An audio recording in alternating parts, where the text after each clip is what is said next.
Hello my dear students, welcome to the Shubh classes. आज हम start करने जा रहे हैं क्लास 10th की एनसीईआरटी बुक की एक्सरसाइज 11.1। मैंने अपनी प्रीवियस वीडियोस में क्वेश्चन नंबर 1 to 7 डिस्कस कर लिया था। आज हम लोग क्वेश्चन नंबर 8 पे डिस्कस करेंगे। Okay, so let's start question number 8। A horse is tied to a peg at one corner of a square-shaped grass field of side 15 meter by means of a 5 meter long rope। ठीक है, कह रहा है एक horse है जो एक corner से ऐसे बंधा हुआ है। ठीक है, और वो उसकी जो रस्सी है, जो हॉर्स जिससे बंधा है, वो 5 मीटर लंबी रस्सी है। दैट मीन्स ये 5 मीटर है, ये रस्सी 5 मीटर है। ओके, तो जब रस्सी 5 मीटर है तो हॉर्स अगर यहाँ बंधा है तो 5 मीटर रस्सी है, तो 5 ही मीटर तक ऐसे जा सकता है। दैट मीन्स अगर हम इसका एरिया निकालेंगे सेक्टर का, तो उसमें जो रेडियस लेंगे वो 5 मीटर लेंगे। ओके, और जो स्क्वायर की साइड है वो क्या है, 15 मीटर। ये स्क्वायर है जिसकी साइड क्या है हमारी, 15 मीटर है। Find the area of that part of the field in which the horse can graze. हमें केवल इस पार्ट का एरिया निकालना है जिसको हॉर्स ग्रेज कर सकता है। ओके, तो इस ये पता है मुझे कि ये स्क्वायर है, तो स्क्वायर है तो 90 डिग्री का एंगल बनाएगा। ओके, तो इसका जब फर्स्ट पार्ट हम लोग सॉल्व करेंगे तो जिसको जो हॉर्स है वो ग्रेज कर सकता है, तो वो ये पार्ट है। That means area of sector, और एरिया ऑफ सेक्टर का फॉर्मूला होता है theta upon 360 pi r square. Okay, इसमें थीटा की वैल्यू क्या है, 90 डिग्री, तो 90 अपॉन 360। पाई की वैल्यू क्वेश्चन में गिवन है कि हमें क्या रखनी है, 3.14, तो हम रखेंगे 3.14। आर स्क्वायर, आर हमारा क्या है 5, तो हम लेंगे 5 इंटू 5। ओके, एनी प्रॉब्लम, इसको कट करेंगे, 0 0 कैंसिल, 9 4 36 कैंसिल। ओके, अब ये देखें 4 5 7 28 29 33 नहीं कटेगा। ओके, ये 4 के टेबल से 3.14 नहीं कट रहा है, तो हम लोग अब क्या करेंगे, इसको मल्टीप्लाई कर लें। तो 5 5 25 एंड 25 को 3.14 से मल्टीप्लाई करेंगे, तो 5 4 20 का 0 कैरी आया 2, 5 1 5 इंटू 7, 5 3 15, 2 4 8, 2 1 2 एंड 2 3 6, 0 7 8 15 का 5 कैरी आया 1, 5 एंड 1 6 2 8 एंड 6 एंड 1 7, 1 2 2 डिजिट्स के पहले पॉइंट लगाएंगे तो आएगा 78.50, और अपॉन में क्या है 4, 78.50 अपॉन 4। ठीक है, अब 4 को 78.50 से डिवाइड कर लो। 4 1 4, 7 में से 4 गया 3, यहां से 8 नोट किया, 4 9 36, 8 में से 6 गया 2, पॉइंट है पॉइंट लगाया, 5 उतारेंगे, 4 6 24, 5 में से 4 गया 1, ऊपर से 0 उतारा, 4 2 8। ओके, क्या आंसर आ जाएगा 19.625, क्योंकि 10 में से 8 गया 2, यहाँ 0 लगाएंगे तो 4 5 20 चला जाएगा, तो आंसर आ जाएगा हमारा 19.625। क्वेश्चन में था मीटर, इसलिए हम लिखेंगे metre square. Okay, any problem? सिर्फ कैलकुलेशन एक एक मैंने इसलिए करके दिखाया है ताकि आपको कैलकुलेशन भी आए साथ साथ। ठीक है, क्योंकि आप लोग डेसिमल वाले में मिस्टेक करते हो। तो ये आपका आ गया first part. Now the second part is the increase in the grazing area if the rope were 10 metre long instead of 5 metre. कह रहा है जो ये रस्सी है आपकी, ये अगर 5 मीटर की बजाय 10 मीटर की हो जाए, ठीक है, तो क्या होगा, वो 10 मीटर तक का ऐसे ग्रेज कर पाएगा, है ना। तो जब रेडियस अब हम लोग क्या रख लेंगे, 10 रख लेंगे। तो हम लोग अब इसका सेकेंड पार्ट जब सॉल्व करेंगे तो theta upon 360 pi r square. ठीक है, अब रोप कितने सेंटीमीटर, कितने मीटर की हो गई, 10 मीटर की, तो हम लिखेंगे 90 अपॉन 360, पाई की जगह रखेंगे 3.14, आर स्क्वायर मतलब 10 इंटू 10। Any problem? 0 0 कैंसिल, 9 4 36। ठीक है, अब ये 2 2 4 एंड 2 5 10, 2 1 2, 2 5 10। अब 3.14 इंटू 5 इंटू 5, ये हम लोगों ने यहाँ पे किया था, कितना आया था, 78.50, तो इसका आंसर आ जाएगा 78.50 मीटर स्क्वायर। ठीक है, क्वेश्चन में क्या कह रहा था, the increase in the grazing area. कह रहा है कि जब 5 मीटर थी तब ये एरिया था, जब 10 मीटर थी तब ये एरिया था, तो कितना इंक्रीज हो गया जब मैंने 10 मीटर कर दिया, तो कितना इंक्रीज हुआ, पहले इतना था अब इतना हो गया। तो जब हम इसमें से इसको माइनस कर देंगे तो मुझे पता चल जाएगा कि कितना इंक्रीज हुआ। तो increase in the grazing area,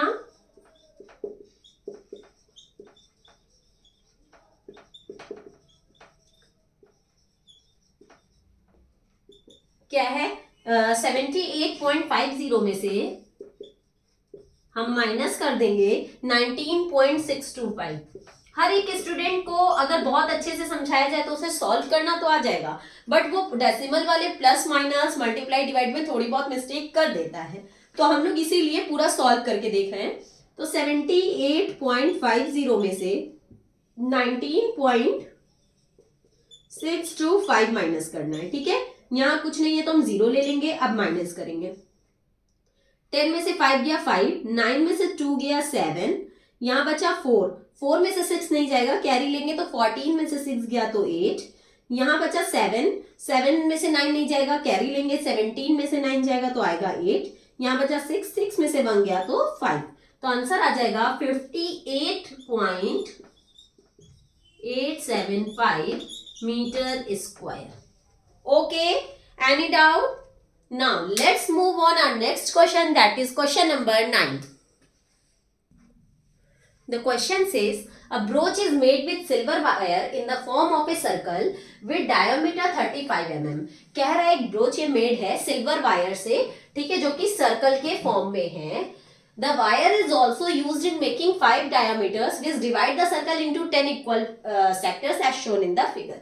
कह रहा है जो सिल्वर वायर है वो आपका कहाँ यूज हुआ है, ये जितना आपको दिख रही है ना लाइनिंग, इतने में यूज हुआ है। दैट मीन्स कि ये सर्कल आपका सिल्वर वायर से बना है और साथ में 5 डायामीटर्स 1 2 3 4 एंड 5 डायामीटर्स आपके जो है वो सिल्वर वायर से बने हैं। तो find the total length of the silver wire required, तो हमें कितना सिल्वर वायर की लेंथ की नीड होगी इसको बनाने के लिए, ठीक। तो पहली बात तो अगर मुझे पता है अगर हमें बाउंड्री निकालनी होती है तो हम सरकमफ्रेंस निकालते हैं और सिल्वर वायर हमारा बाउंड्री पे लगा है, ठीक है। तो टोटल लेंथ हमारी जो जरूरत होगी मुझे वो तो एक होगी सरकमफ्रेंस के लिए, ठीक है, और प्लस आपका जो 5 डायामीटर्स बना है वो 5 डायामीटर्स भी सिल्वर वायर से बना है, तो 5 इंटू डायामीटर्स। ओके, तो सर्कमफ्रेंस का फॉर्मूला होता है 2 पाई आर और प्लस 5 डायामीटर। ओके, 2 पाई की वैल्यू रख लो 3.14 और आर रेडियस हमारा क्या गिवन है 35। इसमें ये नहीं गिवन है कि हमें पाई की जगह 3.14 लेना है, तो हम 22/7 ले रहे हैं ताकि ये 35 जो है ना ये कट जाएगा। रेडियस आप नहीं, सॉरी रेडियस नहीं, ये डायामीटर दिया है 35, तो रेडियस हो जाएगी 35/2। तो ये हो गया 2 पाई आर प्लस 5 डायामीटर, तो 5 इंटू 35, इतना हमें सिल्वर वायर लगा है। अब ये कट कर दें तो 7 5 जा 35 कैंसिल हो जाएगा और 2 से 2 कैंसिल हो जाएगा। 22 5 जा तो 5 2 जा 10 का 0 कैरी आया 1, 5 2 जा 10 एंड 1 11, 110 प्लस 5 5 जा 25 का 5 कैरी आया 2, 5 जा 15 एंड 2 17, इन दोनों को ऐड करेंगे तो 5 7 and 1 8, 1 and 1 2, 285 metre mm, 285 mm हमें क्या चाहिए, लेंथ चाहिए जो कि सिल्वर वायर के लिए यूज हुई है। उसके बाद क्या निकालना है, the area of each sector of the broach, ठीक है। ये जो सेक्टर्स हैं ये कह रहे हैं 10 इक्वल सेक्टर्स में डिवाइड किया है, जो 5 डायमीटर्स है 1 2 3 4 5 6 7 8 9 10, 10 इक्वल सेक्टर्स में डिवाइड हुआ है। और मुझे पता है ये पूरा कंप्लीट एंगल कितने डिग्री का होता है, 360 डिग्री का। तो जब 10 पार्ट्स में डिवाइड हुआ है तो हमारा जो सेक्टर का थीटा हो जाएगा वो अपॉन 10 करेंगे तो 36 डिग्री, मतलब एक पार्ट जो होगा वो 36 डिग्री का होगा, ठीक है, क्योंकि 10 इक्वल पार्ट्स है और हमें ईच सेक्टर का निकालना है, दैट मीन्स 1 सेक्टर का। तो अगर हम इस सेक्टर का एरिया निकालते हैं, ठीक है, ये सेक्टर का, तो इसका फॉर्मूला होता है theta upon 360, theta upon 360 pi r square. Theta की वैल्यू हमारी क्या है 36, तो 36 अपॉन 360, पाई की जगह रख लेंगे 22/7, आर स्क्वायर, आर हमारा क्या था 35/2, क्योंकि ये डायमीटर था तो हम लिखेंगे 35/2 इंटू 35/2, क्योंकि आर स्क्वायर है, ठीक है। इसको हम जब सॉल्व करेंगे 36 10 जा 360, 7 5 जा 35, ठीक है, 2 11 जा 22 और कुछ नहीं कट रहा है, और कुछ नहीं कट रहा है, ठीक है। तो हम इसी को जब सॉल्व कर लेंगे तो 11 5 55 एंड 55 का 35 से मल्टीप्लाई, 55 का 35 से जब हम मल्टीप्लाई कर देंगे तो 5 5 25 का 5 कैरी आया 2, 5 5 25 एंड 2 27, 3 5 15 का 5 कैरी आया 1, 3 5 15 and 1 16, 5 2 carry 1 6 and 1 7 8 9 and 1 1925, 55 into 35 आ गया 1925 और नीचे आपका क्या है 10 2 20। तो अब 20 से 1925 को हम डिवाइड कर देंगे, तो चलो वो भी करके देख लेते हैं। यहाँ पे 29 जा 180, 2 9 में से 8 गया 1, यहाँ होता रहा 5, 26 जा 120 आ गया 5, पॉइंट लगाया 0 बढ़ाया 22 जा 40 आ गया 10, 0 लगाया 25 जा 100, 96.25 आंसर आ जाएगा। ये हम लोग ने एरिया निकाला था इसलिए mm² लगा देंगे। ओके, देखो हमने सबसे पहले टोटल लेंथ निकाली है कि सिल्वर वायर कितना लगा है, तो एक तो बाउंड्री पे लगा है, उसके अलावा 5 डायमीटर्स में लगा है। तो बाउंड्री के लिए सरकमफ्रेंस का फॉर्मूला 2πr और 5 इंटू डायमीटर, मैंने वैल्यू पुट करी, आंसर आ गया, ठीक है।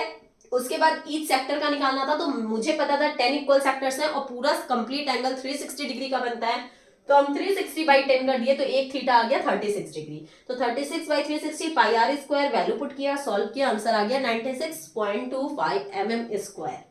Okay, now let's move on our next question, that is question number 10। The question says an umbrella has 8 ribs which are equally spaced। जैसे 8 ribs है umbrella में जिसमें equal space है, मतलब इक्वल स्पेस पे है। Assuming umbrella to be a flat circle, umbrella को इन्होंने खोल के पूरा फ्लैट सर्कल पे बना दिया है जिसकी रेडियस गिवन है 45 सेंटीमीटर। ओके, जैसे ये जो रेडियस है ना इसकी, ये गिवन है 45 centimetre. Find the area between the 2 consecutive ribs of the umbrella। ये 2 कॉन्जिक्यूटिव रिब्स मतलब 2 लगातार आने वाली रिब्स के बीच का हमें एरिया निकालना है। तो एक तरीके से ये सेक्टर तो हो गया ना, तो जब सेक्टर हो गया तो हम सेक्टर का फॉर्मूला निकालेंगे। तो हमारा देखो थीटा नहीं गिवन है, लेकिन हमें ये तो पता है कि पूरा कंप्लीट एंगल 360 डिग्री का होता है, ठीक है। और 360 डिग्री का होता है, टोटल 8 इक्वल रिब्स में डिवाइड है, 1 2 3 4 5 6 7 8। तो हम जो थीटा निकालेंगे वो क्या कर लेंगे 360/8 कर लेंगे। तो 8 की टेबल पढ़ो 36 आ जाए, 8 16 8 22 32 8 5 40 8 4 32 चला जाएगा, बचेगा 4, 8 5 40। ओके, 45 डिग्री हमारा क्या आ जाएगा, थीटा आ जाएगा। Any problem? नेक्स्ट देखो, हम लोग जब सेक्टर का फॉर्मूला लगाएंगे, जो हमें एक सेक्टर का निकालना है, θ/360 πr²। थीटा की जगह रखोगे 45/360, पाई की जगह 22/7, r²। r हमें क्या गिवन है 45 सेंटीमीटर, तो 45 इंटू 45। Okay, any problem? सिर्फ हमने वैल्यू पुट करी है, ठीक है। अब इसको हम लोग सॉल्व करते हैं, तो हमारे ये 5 की टेबल से कट जाएगा, 5 9 45, 5 7 35, 1 बचा, 5 2 10 72 आ गया, ठीक है। अब ये जो है 9 की टेबल से कट गया, 9 8 72, ठीक, 2 4 8, 2 1 2, 2 1 2। अब और कुछ नहीं कट रहा है, ठीक है ना। 7 की टेबल से 45 कटेगा, ना 11 और ना 4 की टेबल से कटेगा, तो हम इसी को मल्टीप्लाई कर लेंगे, तो हमारा आ जाएगा 45 का स्क्वायर, मतलब 45 इंटू 45, 2025 होना चाहिए, लेकिन तब भी सॉल्व कर लेते हैं। 5 5 25 का 5 कैरी आया 2, 5 4 20 21 22, 4 5 20 का 0 कैरी आया 2, 4 4 16 एंड 2 18, 5 2 8 9 10 का 0 कैरी आया 1, 1 एंड 1 2, 2025। 2025 को 11 से जब हम मल्टीप्लाई करेंगे तो 1 5 5, 1 2 2, 1 0 0, 1 2 2, 1 5 5, 1 2 2, 1 0 0, 1 2 2, 5 5 6 7 2 2 2, ठीक है। 22275 आ जाएगा, तो 22275/4, नो 4 7 28/28, ठीक है। 45 इंटू 45 इंटू 11 हमने किया तो 2275 एंड 4 7 जा 28। अब 28 को 2275 से डिवाइड कर दो।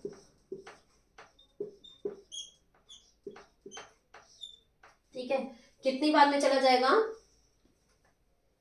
28 9 जा 28 8 जा करके देखते हैं। 8 8 जा 64 का 4 कैरी है 6, 8 2 जा 16 एंड 6 22 224 ज्यादा हो रहा है तो 28 7 जा जाएगा। 7 8 जा 56 का 6 कैरी आया 5, 7 2 जा 14 एंड 5 19 196, 5 जा 196, 12 में से 6 गया 6, यहाँ बचा 11, 11 में से 9 गया 2।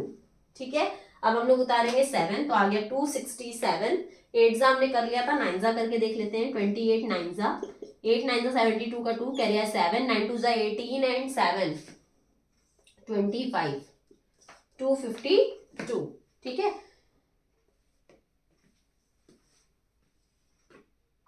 नाइन जा 252,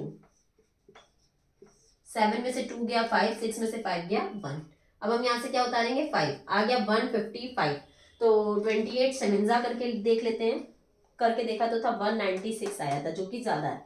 तो 28 6 जा 6 8 जा 48 का 8 कैरी है 4, 6 जा 12 एंड 4 16, 168 भी ज्यादा हो रहा है तो 28 5 जा 5 8 जा 40 का 0 कैरी है 4, 5 2 जा 10 एंड 4 14 140, 28 5 जा 140, 5 में से 4 गया 1।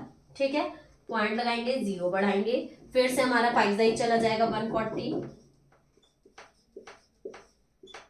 0 बढ़ाएंगे। अब हमारा चला जाएगा 28 3 जा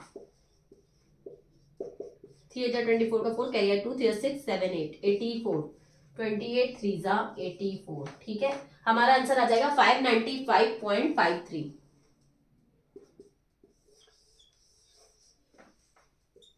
595.53। क्वेश्चन में क्या था? सेंटीमीटर, तो आंसर में लिखेंगे सेंटीमीटर स्क्वायर, क्योंकि मैंने क्या निकाला है? Area of the sector. एक बार और देख लो, 8 रिप्स थी तो 8 रिप्स इक्वल पार्ट्स में डिवाइड कर रही हैं, टोटल 360 डिग्री का एंगल होता है, तो हम 360/8 कर देंगे तो हमारा आ जाएगा 45 डिग्री। और फिर हमें 2 कॉन्जिक्यूटिव रिप्स के बीच का एरिया निकालना था, तो मैंने लगा दिया θ/360 πr²।